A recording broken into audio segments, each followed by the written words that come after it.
Before we can really fix or rescue a child from their academic failure, we really need to understand the cause. And when I say failure, I mean really when it's a student doesn't live up to his or her potential. I have a child who's extremely gifted, graduated from high school at age 16, and brought home a B. In our home, that was considered a failure for this child because this child was capable of much more. So let's look at some of our causes of academic failure. First is fear, and we really want to see how this demonstrates in two different ways. So first, they're afraid of failing, and so they're putting forth every bit of effort that they have. They're trying really hard, and guess what? They still don't do very well. So they just don't try at all. The other one is the opposite.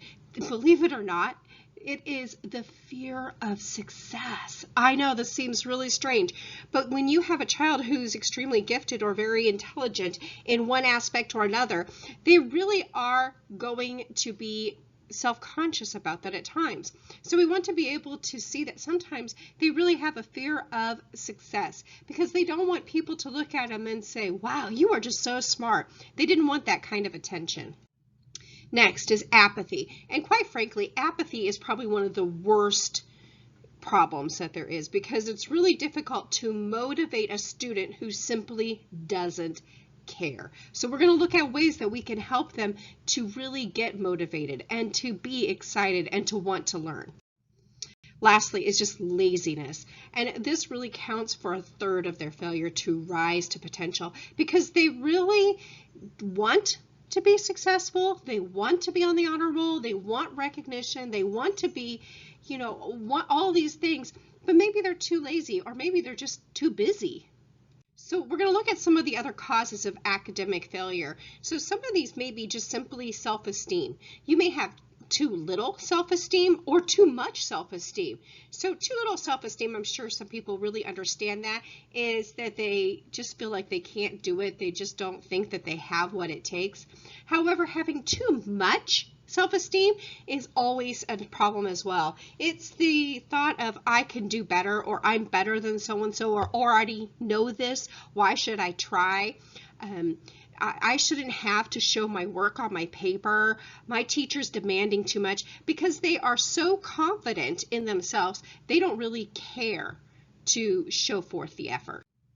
Next, dependent. And dependent, what I mean is simply that they are dependent on other people to make a decision for them, to tell them what they need.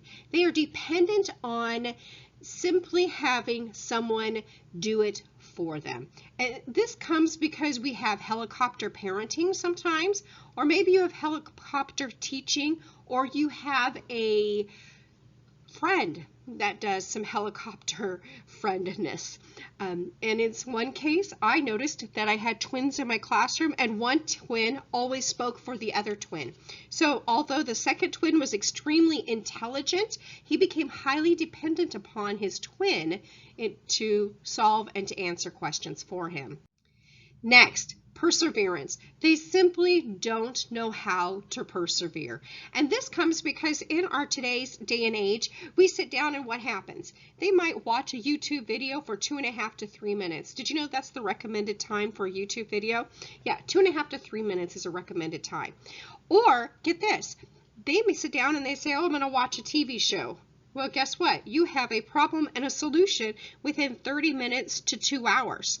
So what we've taught our children is that they are going to have obstacles, but that they can be conquered very quickly.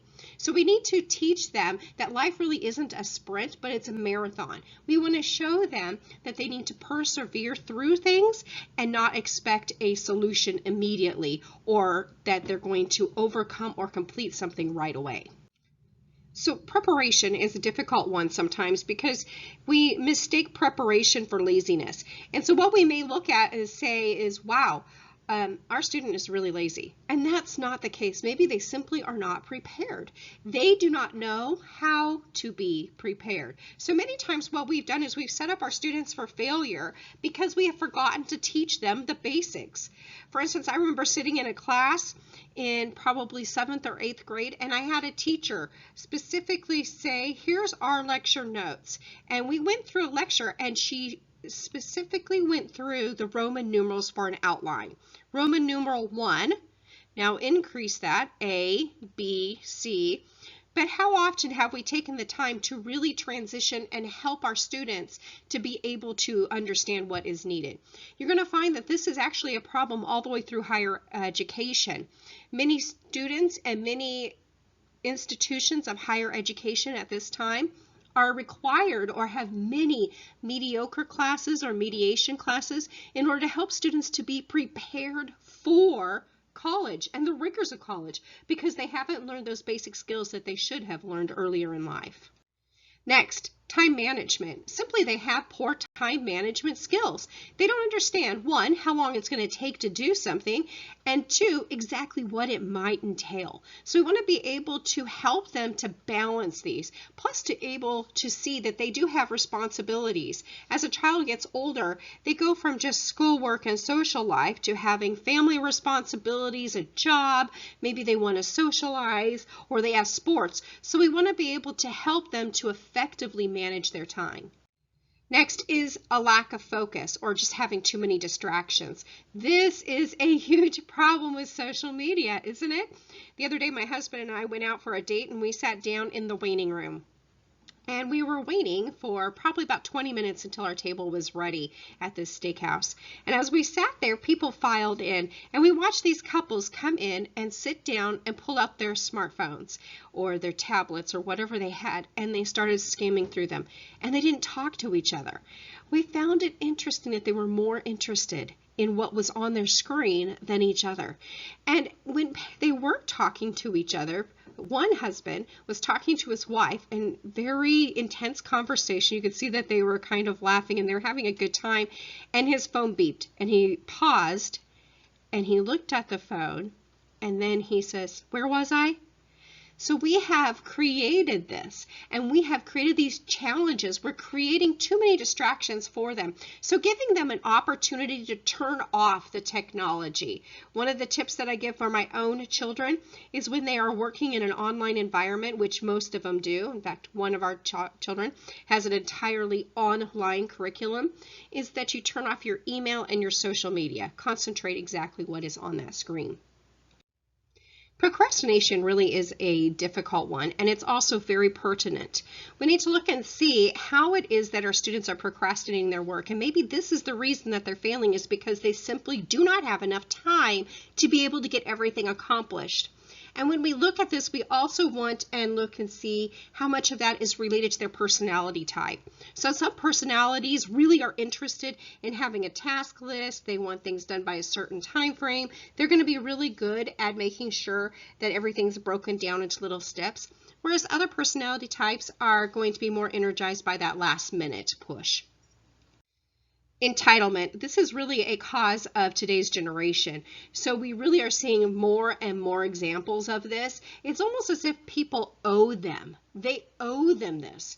And I frequently saw this when I was teaching higher education, that students would come up to me and say, "But I already knew this. But I deserved a better grade." Well, why did you deserve a better grade? So let's look and see, why did you deserve a better grade? Here's the rubric. This was the assignment. And this is what you were told. These are our three things that we're going to look at. And this is what you submitted. So tell me why it is that you feel entitled to the good grade. And generally the answer was, because I already knew the information. But did you demonstrate that you knew the information? So we want to be able to demonstrate and to show our students that entitlement is really not part of a good grade. But as parents and as educators, we want to see what we can do to help them to understand that they do need to put forth the effort. Lastly, it's the thinking skills. This is actually one of the #1 required or asked for skills within a new work environment.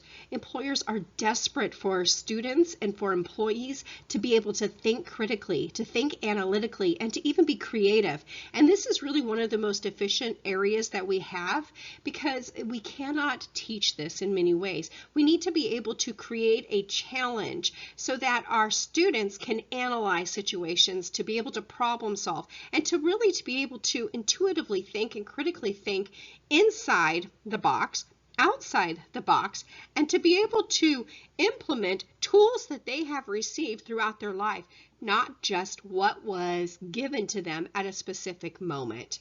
So when we look at all of these things, we want to make sure that we take some time to ponder which one of these may really apply to our student, which one they might really need some help on.